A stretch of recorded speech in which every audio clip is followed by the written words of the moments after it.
মানুষ যেমন করে গাছ ধ্বংস করছে, আজকাল খাবার পাওয়া খুব কঠিন হয়ে পড়েছে। আরে, বাতাসে একটা ম্যাপ উড়ে এসেছে। একই ম্যাপটিতে তো কিছু খাবারের সন্ধান রয়েছে। ম্যাপটি বলছে খাবার একটি নদীর ওপারে আছে। নদীটি পার হব কিভাবে?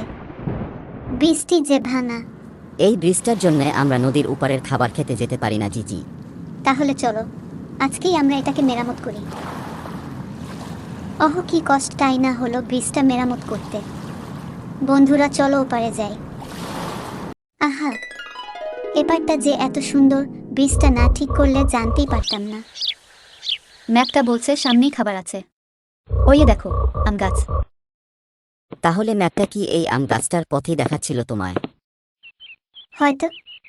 যাই হোক বন্ধুরা, চলো আম খাই।